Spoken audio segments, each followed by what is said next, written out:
satu demi satu, min duni turjuman atau tarjamahan, tanpa ada penterjemah, tanpa ada perantara, berbicara kepada mereka seluruhnya.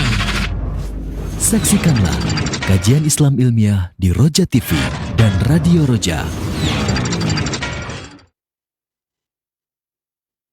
Simak Radio Roja Bogor 100.1 FM, Radio Roja Majalengka 93.1 FM, Radio Roja Palu 101,8 FM, dan Radio Roja Bandung 104.3 FM.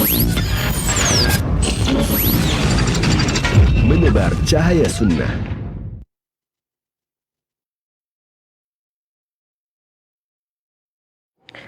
Assalamualaikum warahmatullahi wabarakatuh.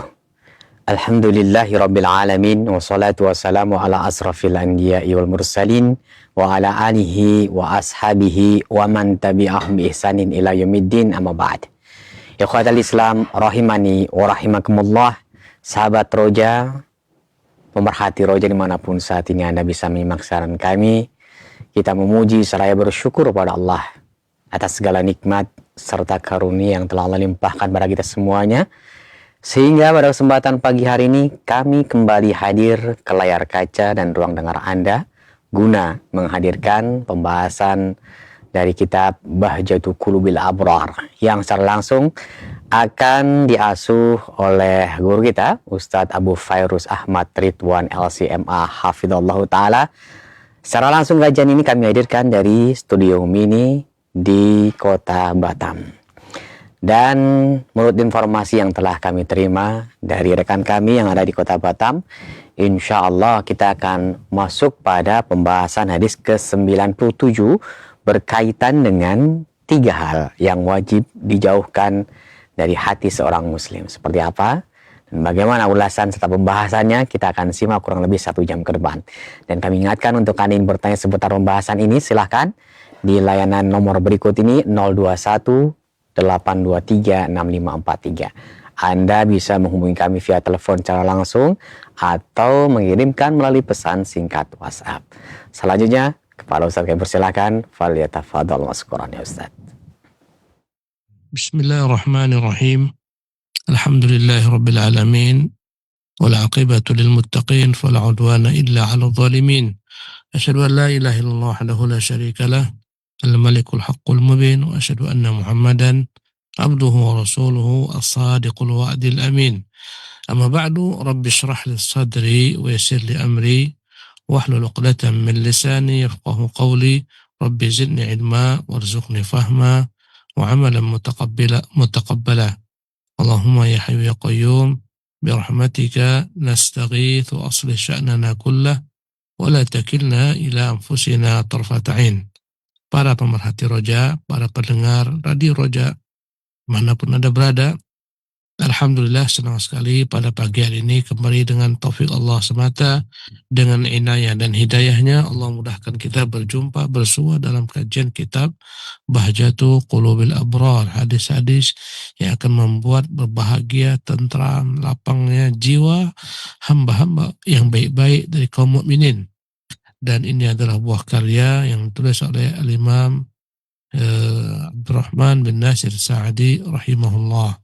Dan kita pada pagi hari ini sudah sampai kepada hadis yang ke-97.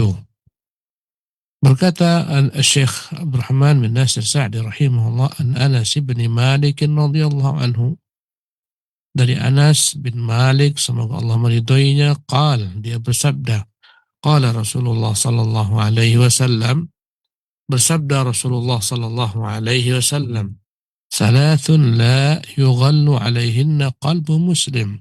Ada 3 perkara yang sia-sianya dibersihkan, dijauhkan, jangan ada dalam diri seorang muslim, pada hatinya hasad, iri maupun dengki. Ada 3 perkara yang wajib dijauhkan dari hati seorang muslim. Ya. Bila mana dapat dijauhi maka akan sempurnalah ketika itu hatinya akan menjadi lapang, tenang, akan tentram. Bila mana bercokol 3 hal ini maka hatinya akan senantiasa menjadi dipenuhi dengan rasa hasad, dengan iri dan dengki. Ada 3 perkara, kata Nabi, salatun la yughallu alaihinna qalbu muslim. Taklah dapat Ya, hati seorang muslim itu menjadi tenang tentram kecuali bila dijauhkan tiga hal ini. Ya, apa dia? Yang pertama adalah ikhlasul amali lillah. Bila mana sudah dapat dijauhkan tiga hal ini dari hati seorang mukmin, maka akan terwujudlah tiga hal ini pula. Yang pertama adalah ikhlasul amali lillah. Berikhlas dalam melakukan segala amalan hanya untuk Allah Subhanahu wa taala. Berbuat ikhlas dalam beramal. Tidak menyekutukan Allah Subhanahu wa taala dalam amalan tersebut. Ini akan membuat hati menjadi tenang, menjadi tentram. Kebalikan daripada ikhlas adalah kesyirikan. Artinya bila mana bercokol dalam dirimu kesyirikan, maka hatimu akan menjadi sempit, akan menjadi mana kau dapat jauhkan iri, dengki, kebencian kepada pemimpin kaum muslimin yang mereka memiliki kekuasaan yang sudah merupakan ketentuan takdir Allah Subhanahu wa taala, maka hatimu akan lapang dan engkau tidak sulit untuk bertawun, saling membantu mewujudkan segala macam kebaikan dengan mereka. Karena tidak ada dalam dirimu sifat iri dengki kepada mereka. Yang ketiga adalah waluzumu jama'atil muslimin. Ya, konsekuen istiqamah senantiasa engkau membersamai jamaah kaum muslimin. Satu kesatuan dengan jamaah mereka. Kau tak punya kedengkian, kebencian, iri hati kepada mereka. Kau dapat singkirkan itu semua. Sehingga engkau mencintai jamaah kaum muslimin, ingin kebaikan bagi mereka. Tidak ingin memecah belah mereka. Ya. Bila mana terwujud tiga hal ini, maka hatimu akan menjadi lapang. Ini hadis adalah hadis dari Imam Muslim rahimahullah rahmatan wasi'atan. Para pemirsa yang dimuliakan oleh Allah Subhanahu wa taala, hati kita ini ya bisa ternodai, bisa tercemar dengan berbagai macam penyakit-penyakit hati. Dan dalam hadis yang mulia ini Rasulullah SAW menyebutkan tiga hal yang merupakan penyakit hati, yaitu berupa kedengkian, iri, ya. Yang mana tiga hal ini jika dihilangkan akan kau dapatkan kebahagiaan hati. Yang tak layak dalam diri seorang mukmin ada rasa iri dengki kepada tiga hal ini. Yang pertama adalah keikhlasan kepada Allah Subhanahu wa taala. Ya. Orang yang benar-benar memurnikan niatnya hanya untuk Allah Subhanahu wa taala, maka inilah orang layak kita cemburu kepada mereka, berupaya mengikuti mereka. Siapapun yang berbuat ikhlas tanpa tendensi, tanpa ada kepentingan siapapun, juga murni hanya untuk Allah Subhanahu wa taala semata, maka ya orang ini akan bekerja dengan tenang, tentram, tulus, tak terganggu dengan apapun juga. Ya, berbeda dengan orang-orang yang bekerja berbuat yang zahirnya amal ibadah, tapi dia berbuat untuk manusia, berbuat untuk dipuji manusia. Dia takut dicela manusia, maka orang-orang yang berbuat untuk manusia ini pastikan muncul dalam dirinya berbagai macam bentuk kegalauan. Ya. Dalam dirinya akan terwujud berbagai macam bentuk hasad, iri, dengki. Mengapa? Karena dia tidak mengharapkan Allah Subhanahu wa taala. Karena dia mengharapkan selain Allah Subhanahu wa taala, karena dia beramal bukan untuk Allah Subhanahu wa taala. Bila mana ada orang yang Allah Subhanahu wa taala berikan padanya kemudahan untuk beramal ikhlas hanya menyembah Allah Subhanahu wa taala, dia akan iri kepada orang semacam ini, dia akan dengki kepada orang semacam ini. Ya, kenapa? Karena orang ini nggak punya tendensi, sementara dia punya tendensi, punya kepentingan pribadi. Maka seolah-olah orang yang beramal untuk Allah Subhanahu wa taala ini menyainginya, mengambil porsinya, mengambil jatahnya. Ya, menghilangkan segala macam kedudukannya di mata manusia yang diharapkan, yang dia puji. Makanya inilah efek daripada kesyirikan. Ya, yang selayaknya, seyogyanya disingkirkan dari hati orang-orang mukmin. Orang yang beramal ikhlas, dia tidak akan ramai orang datang mengambil ilmunya, dipuji manusia, dia tak peduli, dia tetap istiqamah menyembah Allah SWT. Maka ini adalah penyakit pertama. Dan inilah disebut dengan nama penyakit kesyirikan. Kesyirikan itu bila mana kau berbuat, beramal amalan-amalan yang seharusnya ditujukan untuk Allah Subhanahu wa taala, tapi kau harapkan dengannya manusia, pujian, sanjungan, engkau harapkan daripadanya harta, benda, kedudukan, pangkat, maka alangkah banyaknya orang-orang yang semacam ini mereka saling bertengkar satu sama lain, iri dan dengki. Sebagaimana banyaknya iri dan dengki terjadi antara para abnaid dunia, ya para pecinta dunia, maka dalam hal ini para penimba ilmu, para orang-orang yang berilmu pun akan memiliki kedengkian, keirian bila mana mereka terganggu keikhlasannya. Subhanallah. Bukan hanya antara pedagang terdapat kebencian, hasad, iri, dengki, bahkan antara sesama ulama, bahkan antara sesama penimba ilmu, bahkan antara sesama dai, kebencian kan muncul. Allahu Akbar. Ini yang harus dijauhkan dari diri seorang muslim, agar dia benar-benar paham betapa nikmatnya keikhlasan di mana engkau beramal hanya untuk Allah Subhanahu wa taala. Engkau tak butuh sanjungan orang, pujian orang, engkau tak takut celaan orang. Allahu Akbar. Ya, maka di antara tanda-tanda akhir zaman adalah ketika keikhlasan ini hilang. Ketika sebagian orang, banyak murid-muridnya, dia bangga, dia senang. Ketika murid-muridnya pergi meninggalkannya, dia merasa tersakiti, dia sedih. Ya, maka orang-orang berlomba-lomba untuk mencari pengikut, bukan mencari ganjaran pahala daripada Allah atas dakwahnya, tapi siapa yang paling banyak mengikutinya. Subhanallah. Apalagi dalam dunia media sosial sekarang yang begitu mudah menjadi sarana untuk riya, pamer, ujub. Betapa orang sebagian bekerja untuk menambah followers sebanyak-banyaknya agar dilihat manusia, bukan karena ingin agar bermanfaat bagi orang banyak, tapi terselip di sana keinginan untuk menjadi orang yang tenar. Ya, dipuji manusia, disanjung manusia. Semakin banyak pengikutnya, semakin merasa dia nyaman. Ketika tak ada orang yang mengikutinya atau sedikit mengikut, dia akan merasa bersedih. Ini adalah merupakan bentuk daripada ketidakikhlasan. Bila mana kau berdakwahnya kepada Allah, untuk Allah Subhanahu wa taala, tak peduli bagimu banyak atau sedikit pengikut.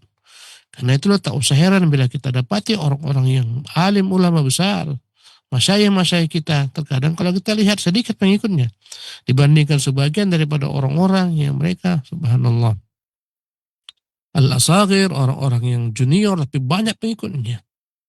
Ya. Pemirsa yang dimuliakan oleh Allah SWT, ini yang pertama yang wajib dijauhkan dari hati seorang muslim. Sifat apa? Dengki, iri, disebabkan karena ketidakikhlasan, dikarenakan ada kesyirikan yang bercokol dalam hatinya. Adapun yang kedua, ya, sifat yang kedua adalah sifat sifat tulus, ikhlas dalam memberikan pengabdian, loyal kepada para penguasa, bekerja sama dengan mereka dalam segala macam kebaikan-kebaikan.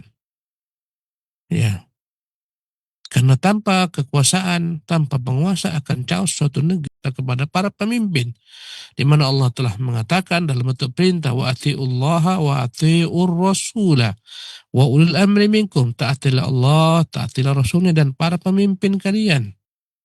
Ketaatan kepada pemimpin itu bagian daripada ketaatan kepada Allah dan Rasulnya.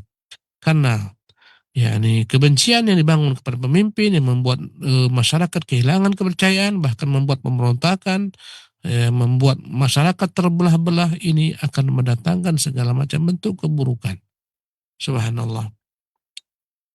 Para pemirsa yang dimuliakan oleh Allah SWT, orang yang akan senantiasa loyal kepada penguasa adalah orang yang tak punya tendensi. Dia taat kepada penguasa bukan karena ingin kekuasaan, bukan ingin kecipratan daripada gula-gula yang ada pada mereka, bukan ingin mendapatkan bagian jatah dari mereka. Tidak, dia mengabdikan dirinya patuh kepada penguasa karena Allah Subhanahu wa taala. Hatinya jujur, hatinya ikhlas. Dia tidak ingin menjilat. Ya, dia tidak ingin apapun bagian daripada yang diperebutkan manusia yang ada di sekitar kekuasaan. Kau lihatlah betapa manusia berlomba berlari-lari menuju kekuasaan, ingin mengambil bagian daripada gula-gula kekuasaan. Subhanallah. Orang yang dia jujur, tak ada kepentingan, gak ada tendensi kepada penguasa, dia beramal dalam mengabdikan dirinya, loyal kepada penguasa. Ya, mengikuti segala macam perintah-perintah penguasa bila mana tidak bertentangan dengan agamanya, karena Allah SWT semata, karena tidak mengharapkan apapun daripada mereka. Allahu Akbar. Tetapi kau lihatlah bagaimana ketika sebagian orang itu punya niat tak baik mendekati penguasa karena ingin mengambil apa yang ada pada mereka atau mendapatkan bagian daripada kedudukan, pangkat, jabatan. Subhanallah. Kau akan lihat banyak sekali di antara mereka perseteruan, perselisihan, kedengkian, keirian, saling jagal-menjagal, semuanya saling menjagal satu sama lain agar dia yang mendekat ke penguasa, agar yang lain menjauh daripada penguasa. Subhanallah. Inilah efek daripada tidak jujur dalam hati. Ya, wajib dijauhkan bagi setiap mukmin sifat-sifat semacam ini. Subhanallah. Hendaklah engkau taat kepada penguasa karena Allah Jalla wa'ala memerintahkanmu agar terjaga keamanan, ya, kestabilan suatu negeri. Karena bila mana suatu negeri itu tidak aman, ya, tak stabil, terjadi antara masyarakat, yakni sipil dengan para penguasanya, dengan aparat, perkelahian, perselisihan, sehingga saling tumpah menumpahkan darah, ini negeri lambat laun akan chaos. Ketika ini negeri lemah, maka negeri ini akan diambil oleh negeri-negeri yang lain yang besar. Bahkan kita tahu sebagian negeri-negeri yang besar yang punya kepentingan sengaja membuat kekacauan di negeri-negeri kaum muslimin agar mereka tak stabil, agar mereka tak dikuasai oleh mereka. Allahu Akbar. Tapi bila mana semua rakyat sepakat satu hati dengan penguasanya, wujudkan segala macam bentuk kebaikan, ya, maka ini negeri akan menjadi kuat. Subhanallah, ya. Tapi bila mana penguasa dan masyarakatnya mereka tak sejalan, mereka bertentangan, mereka saling laknat-melaknat, sumpah menyumpah, serapah menyerapah, maka tunggulah negeri ini akan, yakni goyang, tak stabil, akan muncul berbagai macam bentuk kekacauan dan semacamnya. Kalau sudah muncul kekacauan, tunggulah datang berbagai macam bala, bencana dan musibah. Karena itulah agama kita melarang kita untuk memberontak kepada pemimpin penguasa kaum muslimin. Meski kadang-kadang kita lihat mereka berbuat perbuatan yang tak sesuai dengan apa yang diajarkan agama. Meski kita lihat mereka berbuat kemungkaran. Maka dalam segala macam bentuk kemungkaran yang mereka perbuat, tetap kita wajib taat kepada mereka dalam perkara-perkara yang baik. Ma'ruf, tidak patuh kepada mereka dalam perkara kemungkaran, tetapi tetap berusaha bersabar menghadapi kezaliman mereka, mendoakan agar Allah berikan kepada mereka petunjuk hidayah, agar tercipta keamanan di seluruh masyarakat. Bukan memprovokasi masyarakat untuk mencela pemimpin, penguasa, menimbulkan rasa marah, iri dengki kepada mereka, sehingga akhirnya muncullah berbagai macam bentuk kekacauan. Allahu Akbar. Bila masyarakat itu diprovokasi, maka mereka patuhi. Wa in dharabu dhahraka wa in akhadhu malak. Meski kadang penguasa berbuat zalim, hartamu diambil, ya, punggungmu dipecut. Mereka terapkan berbagai macam kebijakan-kebijakan yang merugikan rakyat, ya, maka disuruh bersabar. Dan agama kita mengajarkan bahwasanya ini adalah merupakan buah daripada kezaliman rakyat. Masyarakat yang zalim, rakyat yang zalim, maka Allah hadiahkan kepada mereka pemimpin yang zalim pula. Jazaan nifaqan, itulah balasan setimpal. Al-jazaa min jinsil amal. Balasan akan setimpal dengan perbuatan. Penguasa adalah bagian daripada rakyatnya. Mereka muncul dari rakyatnya. Penguasa bukan dicampakkan dari langit. Bukan gak ada hubungan dengan masyarakat. Mereka adalah orang-orang dari masyarakat yang diangkat. Maka siapa yang kau angkat, itu adalah merupakan cerminan dirimu. Allahu Akbar. Pemirsa yang dimuliakan oleh Allah SWT. Ini yang kedua. Yang ketiga adalah luzumu jama'atil muslimin. Hatimu hendaklah dipenuhi dengan rasa ikhlas, lapang untuk menerima kesatuan kaum muslimin, tak punya rasa iri kepada jamaah kaum muslimin, tak punya rasa dengki kepada masyarakat kaum muslimin, tak ingin memecah belah mereka, tak ingin mengambil harta mereka. Ya, kau ingin kebaikan bagi mereka. Dengan tiga hal ini jika terwujud, maka akan sempurnalah dirimu di hadapan Allah Subhanahu wa taala, akan sempurna pula suatu negeri yang menjunjung tiga hal ini. Tiga hal ini sesuai dengan apa yang dikatakan Nabi yang mulia SAW. Inna Allah yardha lakum thalathan. Sesungguhnya Allah ridha daripada kalian tiga hal. Anta'buduhu wa la tusyriku bihi syai'an. Ini yang pertama, Allah ridha kalau kalian menyembah Allah semata, tidak menyekutukannya. Yang kedua, wa an tuti'u man wallallahu alaikum amrakum. Ya. Yang kedua, wa anta atasimu bihablillah jami'an. Kalian bersatu padu semua dengan agama Allah SWT, dengan tali Allah tabaraka taala. Yang ketiga, wa antuti'u man wallallahu alaikum amrakum. Kalian semuanya bersatu padu, ya, untuk patuh taat kepada orang-orang yang menjadi pemimpin kalian. Ini tiga hal yang diridhai Allah. Allah meridhai tauhid, artinya Allah membenci kesyirikan. Allah meridhai persatuan antara kaum muslimin, masyarakat, rakyat. Allah membenci perpecahan. Yang ketiga, Allah meridhai kepatuhan rakyat kepada penguasa. Allah ridhai itu semua. Subhanallah. Artinya Allah membenci pengkhianatan kepada penguasa. Allah membenci pemberontakan kepada penguasa. Pemirsa yang dimuliakan oleh Allah Subhanahu wa taala, ini hadis yang disampaikan Nabi yang mulia sallallahu alaihi wasallam. Maka semakna dengan hadis yang kita jelaskan ini. Kita akan lihat perkataan Syekh Abdurrahman bin Nasir Sa'di rahimahullah dalam menjelaskan hadis ini. Berkata Syekh Abdurrahman bin Nasir Sa'di, qala Syekh Syamsuddin Ibnu Al-Qayyim rahimahullah. Berkata Syekh Syamsuddin Ibnu Al-Qayyim rahimahullah. Al-Imam Syekh Abdurrahman menukil perkataan Al-Imam Ibnu Al-Qayyim rahimahullah. Makna hadis ini, la yabqa fil qalbi ghillun, janganlah bersisa dalam hati seseorang itu sifat iri, dengki. Wala yahmilul ghilla ma'a hadhihi thalatha, janganlah dia bawa iri dan dengki ya dengan ketiga hal ini. Janganlah dia merasa iri dan dengki dengan ketiga hal ini. Tauhid, hanya menyembah Allah Subhanahu wa taala, ikhlas dalam beramal ibadah, ya, jujur dan tulus menasihati para penguasa, loyal kepada mereka, membantu mereka, dan senantiasa berusaha menjaga persatuan kaum muslimin. Ini hal yang harus benar-benar terwujud dalam hati setiap mukmin. Jangan sampai ada berbagai macam penyakit-penyakit hati yang bertentangan dengan apa yang diinginkan oleh Allah Subhanahu wa taala ini. Subhanallah. Berkata Ibnu Qayyim rahimahullah, bingungan. Ya. Berkata Syekh Abdurrahman bin Nasir Sa'di menukil perkataan Ibnu Qayyim rahimahullah, wa kadzalika yaghillu 'alal ghish. Demikian juga hati manusia, hati seorang muslim itu akan menjadi menderita, dipenuhi dengan rasa iri, dengki, ya, dengan segala macam bentuk al-ghish, perkara-perkara kecurangan. Ya. Bila mana dia curang, bila mana dia tak jujur, ya akan menjadi sempit hatinya. Bila mana ada yang ditunjuk sebagai penguasa, ditunjuk sebagai perwakilan rakyat, ditunjuk sebagai pemimpin rakyat, dan mereka tidak benar-benar tulus dalam mengabdikan diri kepada masyarakatnya, hati mereka akan sempit. Ya. Hati mereka akan menderita bila mereka menjadikan kekuasaan sebagai tunggangan untuk segala macam bentuk kepentingan pribadi mereka, orang-orang sekitar mereka, maka hati mereka akan menjadi sempit. Ya, hati mereka akan dipenuhi dengan keirian, kedengkian dengan orang-orang lain. Khawatir orang-orang akan mengambil kekuasaan dari tangannya. Subhanallah, jangan kau kira para penguasa dalam kenikmatan hidup. Enggak, mereka dalam ketakutan, mereka khawatir, mereka mereka dihujat, mereka khawatir mereka itu dijatuhkan, mereka khawatir mereka itu dicela, dikhianati. Subhanallah.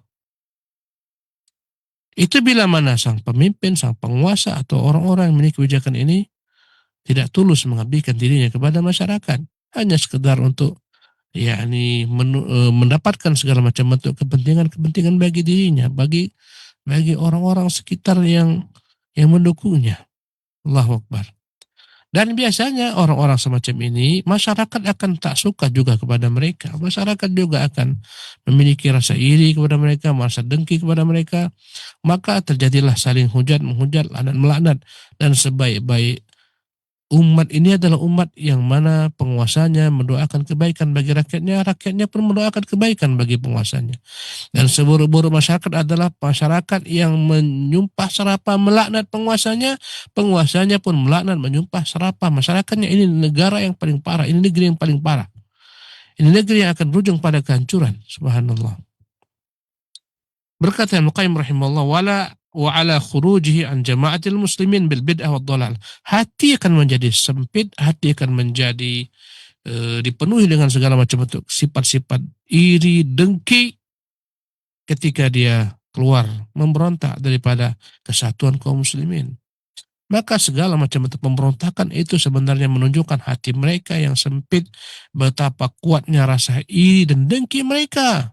Mereka tak merasa nyaman melihat orang-orang selain mereka memiliki kekuasaan, dipatuhi. Mereka ingin kalau kekuasaan mereka pegang, mereka dipatuhi. Akhirnya terjadilah apa yang kita katakan pemberontakan, ingin merebut kekuasaan dan semacamnya. Subhanallah. Ingin mereka yang berkuasa. Dan ini yang menjadikan sebab bergejolaknya peperangan. Subhanallah. Karena haus kekuasaan, berebut kekuasaan, ini semua dampak daripada hati-hati yang berpenyakit. Subhanallah. maka hati ini akan menjadi sempit, dipenuhi dengan berbagai macam sifat iri, dengki. Ya, bila mana dalam hati Nabi yang mulia sallallahu alaihi wasallam, karena Nabi telah mengajarkan segala hal. Dia mengajarkan bagaimana suatu masyarakat agar hidup damai, berdamping-dampingan satu sama lain, bagaimana masyarakat, yakni mereka akan menjadi masyarakat yang baik bila mana mereka patuh kepada pemimpin mereka, penguasa mereka, bersabar dengan kezaliman penguasa mereka.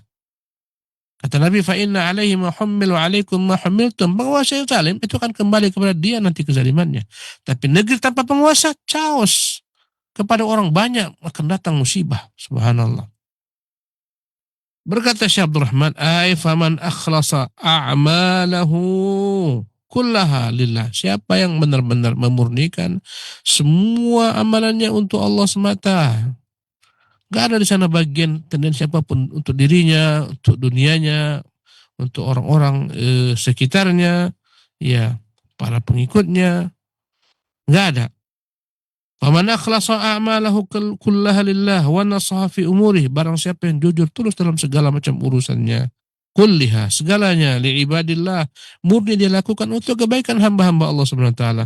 Wa lazima jama'ata bil i'tilaf, dan dia senantiasa membersamai jemaah kaum muslimin, tidak ingin memberontak, senantiasa mencintai mereka, mendukung segala macam program-program kebaikan yang mereka lakukan.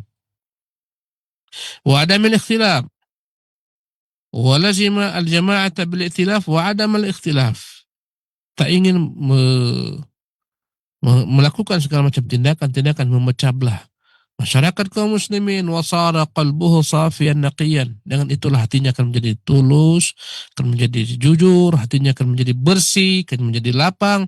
Sara lillahi waliyan, ketika itu dia akan menjadi wali Allah. Allah akan loyal kepadanya, membelanya, menjaganya.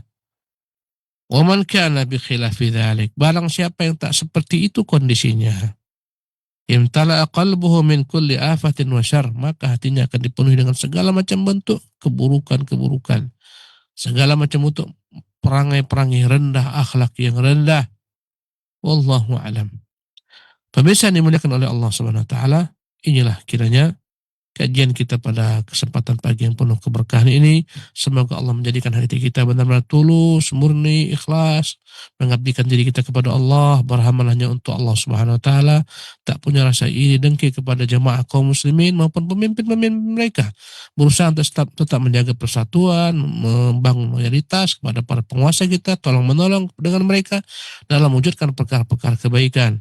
Dengan itulah negeri akan menjadi aman, makmur, diridhai oleh Allah Subhanahu wa taala. Wa sallallahu wasallam wa barak ala abdihi wa rasulih Muhammad. Kita kembalikan kepada pembawa acara kita. Tafadhal akhi, barakallahu fiik. Wa fiik barakallahu Ustaz. Jazakallahu khairan. Terima kasih atas kesempatan dan bimbingan yang telah diberikan kepada kami di pagi hari ini. Semoga Allah Subhanahu wa taala memberikan kemudahan dan taufiknya untuk kita bisa mengambil hikmah atau faedah serta pelajaran manfaat ini dalam rangka kita memperbaiki diri dan membersihkan hati. Selanjutnya kami akan berikan kesempatan, silakan baik di line telepon 021823 atau pesan singkat di nomor tersebut. Silahkan, kami tunggu pertanyaan-pertanyaan Anda di kesempatan pagi hari ini. Khususnya kami harapkan yang berkaitan dengan apa yang telah disampaikan oleh Ustadz. Untuk telepon yang pertama, kami persilakan. Halo. Halo, silakan. Halo, assalamualaikum. Waalaikumsalam warahmatullahi wabarakatuh, Bapak. Mohon maaf, ini dengan siapa, di mana? Assalamualaikum, Ustaz. Ya, dengan Bapak siapa, di mana? Saya dengan Pak Hadi di Jakarta. Silakan Pak Hadi, pertanyaannya disampaikan langsung. Ya, Ustaz. Sehubungan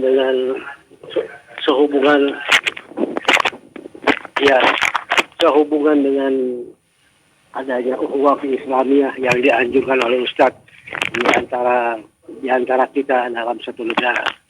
Bagaimana dengan umat Islam yang di luar sana, yang juga merupakan harus kita lakukan ukhuwah Islamiyah, misalnya di Palestina.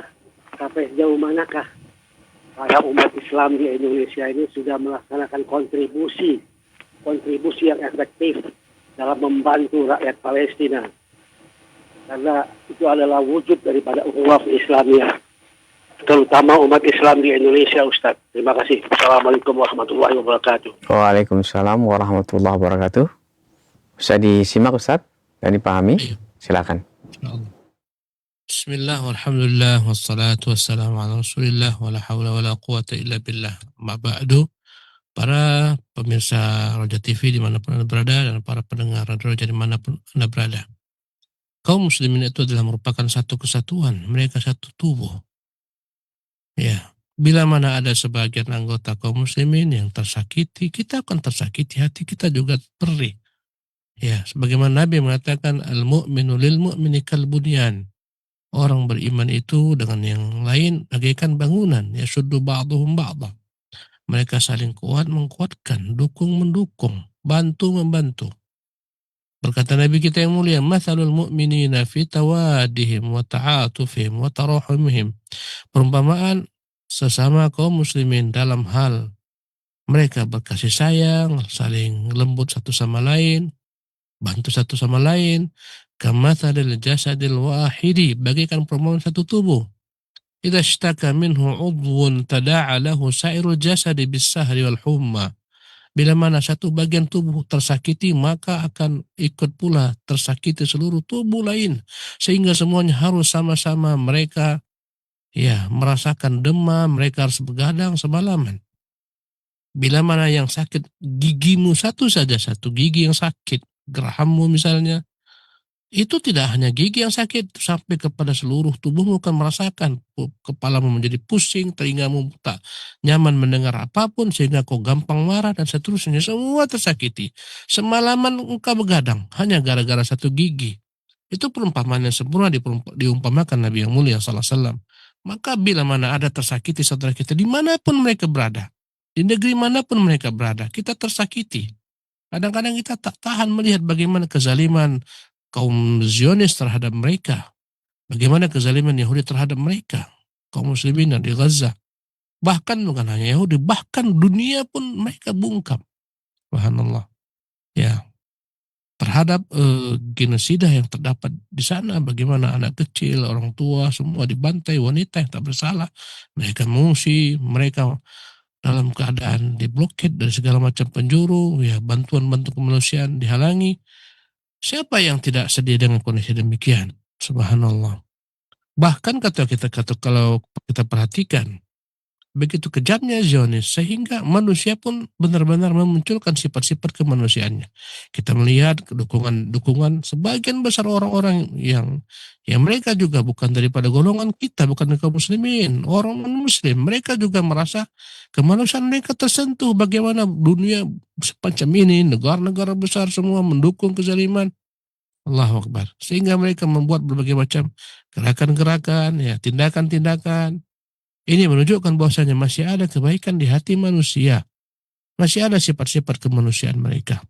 Kita sebagai orang muslim, apa kontribusi yang kita bisa lakukan kepada segala macam bentuk tindakan-tindakan kezaliman yang ada di berbagai macam belahan bumi, bukan hanya di Palestina saja.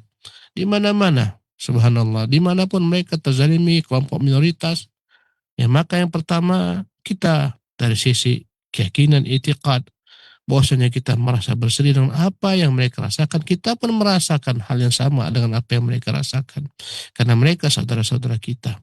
Jangankan kita, bahkan sebagian orang-orang muslim pun mereka tergerak kemanusiaan mereka. Melihat ini adalah merupakan bentuk kebiadaban. Subhanallah. Sementara manusia, apapun cerita masih memiliki sifat-sifat kemanusiaan. Ya. Kita dalam jihad fisabilillah dilarang Rasulullah kita membantai anak-anak, membantai orang tua, membantai kaum wanita. Ini peraturan yang Rasulullah SAW terapkan kepada para sahabat. Ya, walaupun mereka tidaklah beragama Islam, tapi mereka adalah manusia. Mereka memiliki nilai-nilai kemanusiaan yang wajib kita hibah kepada mereka. Kita harus kasih kepada mereka, jangankan kepada manusia. Agama kita mengajarkan kepada kita tidak menzalimi binatang-binatang sekalipun. Seorang perempuan masuk neraka gara-gara menzalimi seekor kucing yang dia ikat, yang dia penjara, yang tak diberi makan sampai kucing itu mati kelaparan, akhirnya diadab Allah, dimasukkan ke dalam neraka. Ini agama Islam, ya. Tetapi apa yang bisa kita lakukan? Yang pertama, perasaan sedih tentunya. Tak akan mungkin kita rela, tak mungkin kita tertawa dengan penderitaan saudara-saudara kita. Itu yang pertama. Yang kedua, hendaklah kita memperbanyak doa kepada Allah SWT. Inilah senjata yang paling kuat di hadapan Allah SWT. Allah bila berkehendak mudah menghancurkan musuh-musuhnya. Kau lihat bagaimana berkuasanya Fir'aun berpuluh-puluh tahun, bagaimana kasihannya, menyedihkannya Bani Israel, diperbudak, anak-anak laki-laki mereka dibunuh, mereka disiksa, subhanallah, berpuluh tahun. Ketika Allah ingin menyelamatkan Bani Israel, sebentar saja Allah binasakan Fir'aun, Allah tenggelamkan, Allah kuasa habis Fir'aun. Allah berikan segala macam kejayaan kepada Bani Israel atas kesabaran mereka, bimal sabaru. Allahu Akbar. Mudah bagi Allah untuk menghancurkan musuh-musuhnya. Ya. Tetapi kita dituntut untuk bersabar menghadapi penderitaan, banyak-banyak berdoa kepada Allah Subhanahu wa taala. Itu yang kita miliki. Yang ketiga adalah berusaha untuk membantu mereka dengan apa yang kita mampu. Selain dari berdoa adalah bila mana kita mampu membantu mereka dengan bantuan-bantuan kemanusiaan, berinfak, bersedekah selama memang jelas disampaikan kepada mereka, karena sebagian orang kadang-kadang tak amanah. Bantu untuk Palestina tapi masuk ke kantongnya misalnya. Maka cari lembaga-lembaga yang amanah, sampaikan kepada mereka bantuan. Ya, agar bantuan ini sampai ke sana kepada kawan-kawan kita. Ini yang mampu kita lakukan. Fattaqullaha mastata'tum, bertakwalah kepada Allah semampumu. Adapun membantu mereka misalnya dengan angkat senjata, itu di luar kekuasaan kita. Ya. Tidaklah menjadi hikmah hal demikian. Ya. Maka kita hendaklah bertakwa dengan apa yang mampu kita lakukan.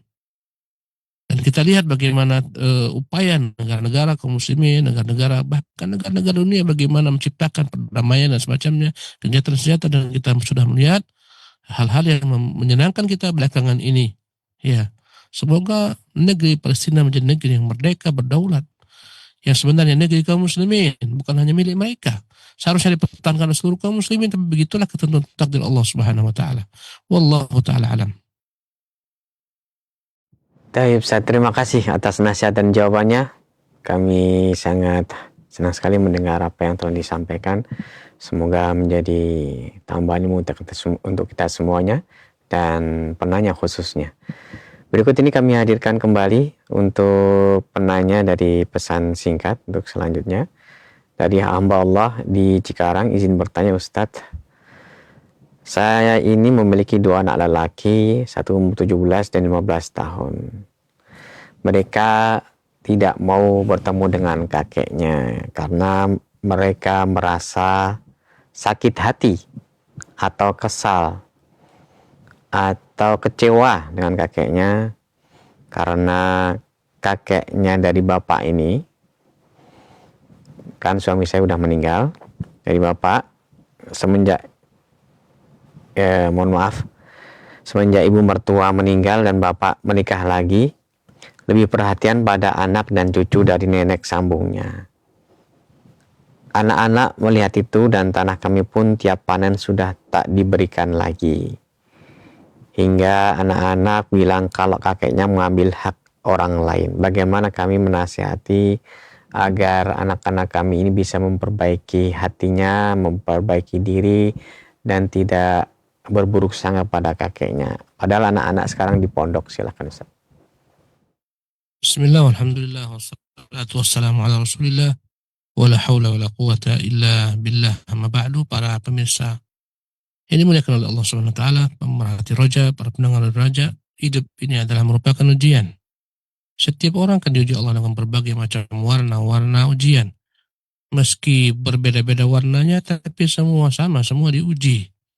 Kadang-kadang kita diuji dengan orang-orang sekitar kita, diuji dengan kadang-kadang orang terdekat, diuji orang tua, diuji dengan mertua, diuji dengan anak, diuji dengan kakek kita, nenek kita, tetangga kita, diuji dengan teman dekat kita, diuji dengan istri kita. Itu adalah ujian. Ya. Waja'alna ba'dukum li ba'dil fitnah. Kami telah menjadikan sebagian kalian akan menjadi fitnah bagi yang lain. Subhanallah. Dan ujian ini bukan hanya kita yang menghadapinya, tapi juga dihadapi oleh orang-orang sebelum kita. ujian misalnya yang dihadapi Yusuf alaihissalam lebih dahsyat daripada apa yang dirasakan oleh yang bertanya mungkin. Yusuf alaihissalam semua sepakat keluarganya iri dan dengki kepadanya, merasa Yusuf lebih dicintai oleh sang ayah Nabiullah Yaqub. Mereka sepakat untuk membuang Yusuf alaihissalam. Bahkan sebelumnya mereka ingin membunuh Yusuf dengan usulan salah seorang mereka, jangan dibunuh, la taqtuluh, jangan bunuh dia, campakkan saja ke dalam sumur, nanti akan diambil oleh para musafir, dibawa ke negeri mereka. Dan itu yang terjadi. Yusuf mereka campakkan ke sumur, kemudian Yusuf dibawa oleh para pejalan, ya, kafilah, sehingga akhirnya Yusuf dijauhkan dari negerinya, dibawa sampai ke negeri Mesir, jadi budak, diperjualbelikan dan seterusnya. Allahu Akbar. Ya, lihatlah apa yang dilakukan Yusuf alaihissalam ketika Yusuf berkuasa di Mesir sana.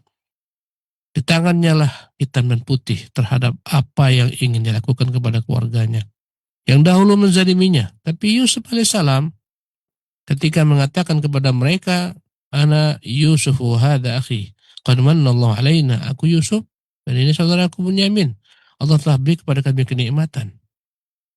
Mereka semuanya kaget luar biasa. Yusuf yang dahulu mereka jual. Mereka jual Yusuf dengan harga yang murah. Yusuf yang dulu mereka usir. Yusuf yang mereka hampir bunuh. Allahu Akbar. Ya. Mereka sehingga kaget mengatakan, innaka la anta Yusuf. Apakah benar-benar engkau inilah Yusuf? Kata Yusuf, ya aku Yusuf. Allahu Akbar. Qad atharakallahu alaina, sungguh Allah telah memuliakan engkau daripada kami. Yusuf maafkan mereka. Yusuf mengatakan, la tathriba alaikumul yaum, tak ada iri dan dengki untuk kalian hari ini, tak ada balas dendam. Itu pula yang terjadi dengan Nabi kita Muhammad SAW. Dia diusir dari negerinya yang tercinta, sehingga dia mengatakan ketika dia akan tinggalkan Mekah, sesungguhnya engkaulah negeri yang paling kucintai dan cinta Allah SWT. Sekiranya aku tak diusir oleh kaummu, aku tak keluar. Tapi Nabi datang sebagai pemenang. Ketika Makkah ditaklukkan tahun ke-8 Hijriah, tunduk seluruh Quraisy, yang mengusirnya semuanya, mereka masuk ke dalam rumah tak berani keluar. Kemudian Nabi kumpulkan semua mereka satu tempat, 2.000 orang jumlah mereka, menunggu keputusan Nabi. Jika kata Nabi sembelih, mereka semua akan disembelih. Mereka adalah orang-orang yang menzalimi Nabi SAW. Maka Nabi SAW mengatakan kepada mereka, ya apa kiranya akan kuterapkan kepada kalian? Mereka berkata, engkau adalah orang baik, anak-anak orang baik. Berkata Nabi, hari ini aku akan berkata kepada kalian sebagaimana Yusuf berkata kepada saudara-saudaranya menzaliminya. La tathriba alaikum yawma yaghfirullahu lakum, tak ada balas dendam, semoga Allah ampuni kalian. Idhabu fa antum tulaqa, kalian semuanya ku merdekakan, kata Nabi. Fa antum tulaqa, kalian semua bebas. Mereka semua sudah menjadi tawanan Nabi SAW. Karena itulah yang 2.000 orang disebut dengan nama at-tulaqa, orang-orang yang bebaskan Nabi SAW. Dalam kehidupan kita kadang-kadang Allah uji kita, punya orang tua yang tak peduli kepada kita, dan itu banyak jumlahnya. Ya, kepala rumah tangga, menikah dengan seorang perempuan, punya anak-anak, tak punya tanggung jawab. Ditinggalkan istrinya, kadang-kadang tanpa kabar berita, ditinggalkan anak-anaknya, nggak diberi nafkah. Kadang-kadang dia kawin di sana, kawin di sini, anak-anaknya tak diberikan nafkah. Ini kezaliman. Kemudian sudah lama putus hubungan kontak, kemudian dapatlah hubungan, menyambung lagi hubungan. Kadang-kadang orang semacam ini pun masih tetap menyusahkan juga. Menyusahkan anak-anaknya, menyusahkan orang-orang yang dahulu dia sia-siakan. Tapi kewajiban anak tetap berbakti kepada orang tua. Kewajiban seorang cucu berbakti kepada kakeknya. Maka kita suruh mereka untuk berlapang dada, maafkan. Ya, mereka adalah sebab engkau ada. Ayahmu adalah sebab engkau ada di dunia ini. Meski dia berbuat zalim, itu dia sama Allah SWT. Ya, kezalimannya kepada kalian maafkan, doakan dia. Kalau kalian punya kelebihan harta, kirim kepada mereka bantuan, hadiah dan semacamnya. Cari ridha Allah SWT pada keridhaan mereka. Biarlah mereka berbuat keburukan, dan biasanya barang siapa yang berbuat keburukan dibalas dengan kebaikan, maka akan muncullah kebaikan. Tapi bila mana keburukan dibalas dengan keburukan, akan muncullah tetap keburukan, fitnah. Ya, buruk dilawan buruk sama dengan buruk. Tapi buruk dilawan dengan kebaikan akan sama dengan kebaikan yang akan muncul. Dan itu yang terjadi. Maka nasihatkan mereka agar mereka memaafkan kakek mereka. Ya, dalam perkara dunia, tak usah kita terlampau sibuk dengan dunia. Kadang-kadang tak diberikan warisan, kadang-kadang diberikan hanya kepada anak-anak sambungnya, diberikan kepada anak-anak dari istri yang lain. Sudahlah, minta kepada Allah hakmu. Segala macam kezaliman perbuatan manusia, ya, yang penting bukan engkau yang berbuat. Adapun hakmu minta kepada Allah Subhanahu wa taala. Dan Allah tidak akan menyiakan orang-orang yang dizalimi. Allah akan bantu mereka. Ya. Wallahu tabaraka wa ta'ala alam. Baik Ustadz, barakallahu fikum wa jazakallahu khairan. Ustadz, bagaimana, pertanyaan dari pesan singkat, Ustadz, bagaimana cara agar menata hati kita terhadap sikap suami?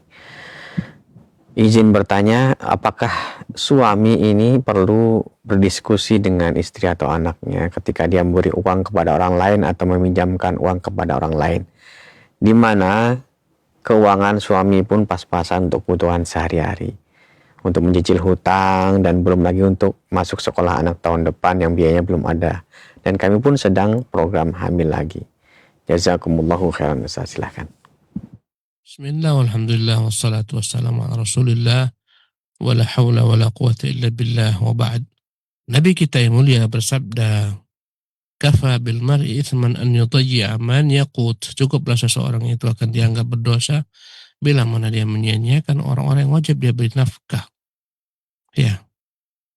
Maka hal ini menunjukkan bahwa seseorang yang bernama suami wajib menafkahi istrinya, menafkahi anak-anaknya, wajib memberikan bagi mereka tempat tinggal, tempat teduh daripada panasnya matahari, dinginnya cuaca, hujan. Wajib bagi dia untuk memberikan kepada anak-anaknya fasilitas kesehatan. Kalau sakit diobati. Ini kewajiban seorang pemimpin. Dengan itu dia menjadi pemimpin. Ya. Bila mana dia abaikan, dia sia-siakan, maka dia berdosa, dia akan dimintai pertanggungjawaban oleh Allah Subhanahu wa taala.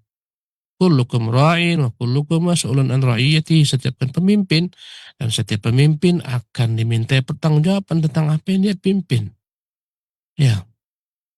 Jadi seorang suami akan menjadi suami bila mana dia lakukan kewajiban-kewajibannya. Mengayomi keluarga, menafkahi mereka, memberikan untuk mereka ketenangan, ketentraman, rumah, pakaian, ya, makan, minum mereka, kesehatan mereka, sekolah mereka, itu kewajiban seorang suami. Suami yang baik ia akan mengerjakan segala macam bentuk kewajibannya. Bila mana suami sudah melaksanakan semua kewajiban ini, maka tak ada hak istri menuntut lebih daripada itu. Mewajibkan kepada suaminya semua uang gajimu serahkan ke saya, tak ada. Mewajibkan kepada suaminya kalau kamu mau berinfak kepada keluargamu, kerabatmu, orang tuamu, lapor kepada saya, enggak ada. Ya, bahkan tak boleh. Dan tak ada kewajiban suami itu untuk berdiskusi kepada istrinya. Dalam pengeluaran uang, bila mana dia ingin mengeluarkan hartanya, misalnya membantu keluarganya, orang tuanya, pamannya, adiknya, nggak ada kewajiban dia harus lapor-lapor kepada istri. Selama memang itu harta dia yang cari dengan jerih payahnya, dengan jerih keringatnya. Selama istri sudah terpenuhi semua hajat, keluarga sudah terpenuhi semua hajat, tak usahlah istri memaksakan diri untuk harus tahu berapa isi dompet suamimu. Tak usahlah istri sampai ingin menguasai seluruh isi dompet suamimu. Biarkanlah dia berijtihad. Subhanallah, suami lebih tahu kemaslahatan. Ya, andai kata ada kekurangan, kau sampaikan ke dia, bang, uang belanja kurang, bang, SPP anak belum dibayar. Sampaikan kepadanya, mas, ini uang belanja kita kurang, SPP belum dibayar, mas, ini anak kita sakit.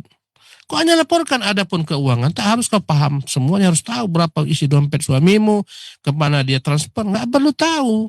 Dan itu membuat kau sempit, hatimu menjadi sempit, akhirnya kau tak nyaman berhubungan dengan suamimu, karena kau anggap suamimu tidak fair, suamimu berkhianat, suamimu bakil, suamimu kikir, padahal itu semua tak ada. Ya. Maka banyak rumah tangga menjadi kacau balau karena istri campuri semua. Subhanallah. Dia harus tahu berapa gaji suaminya. Slip gaji harus dilihat. Dia harus disetor kepada seluruh gaji suaminya.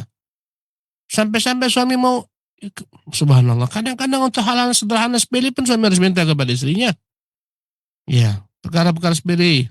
Dek minta uang untuk ini, dek minta uang untuk itu. Subhanallah. Bagaimana kau akan berinfak? Bagaimana kau akan berjihad? Bila mana semua harus tergantung dengan istrimu? Subhanallah.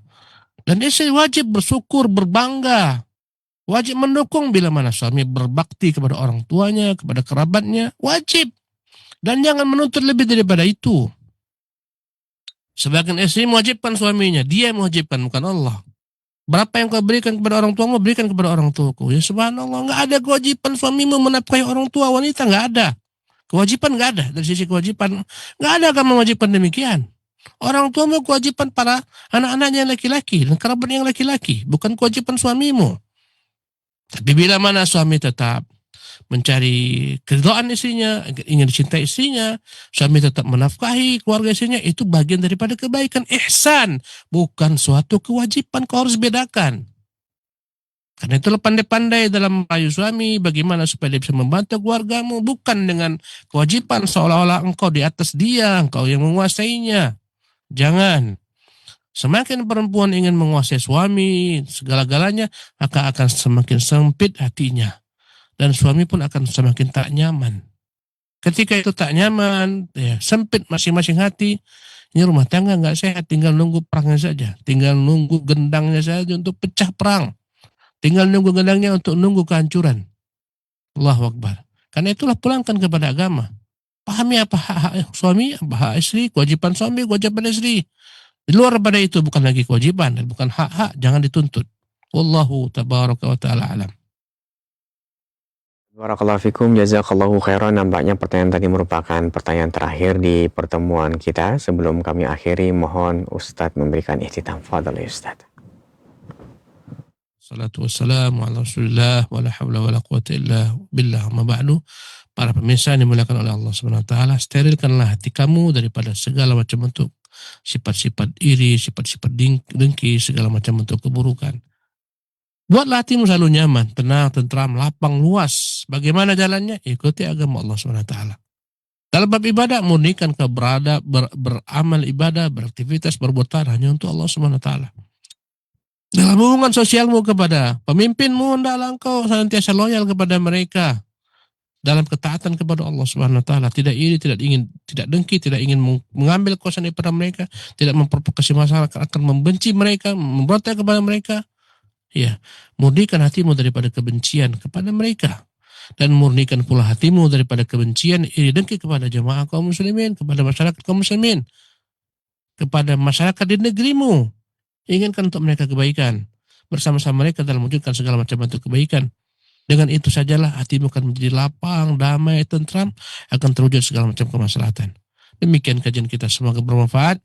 Subhanakallah bihamdik, asyhadu an la ilaha illa anta astaghfiruka wa atubu ilaik. Wassalamualaikum warahmatullahi wabarakatuh.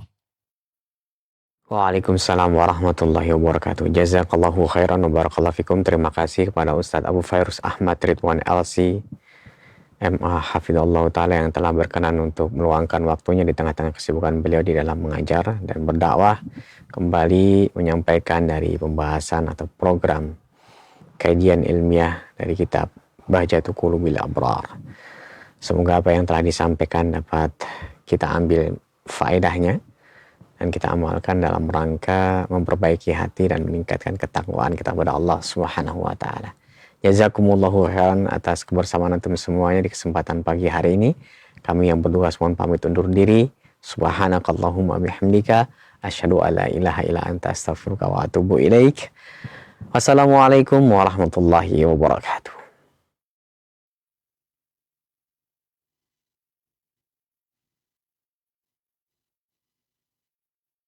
Simak Radio Roja Bogor 100.1 FM, Radio Roja Majalengka 93.1 FM, Radio Roja Palu 101,8 FM, dan Radio Roja Bandung 104.3 FM.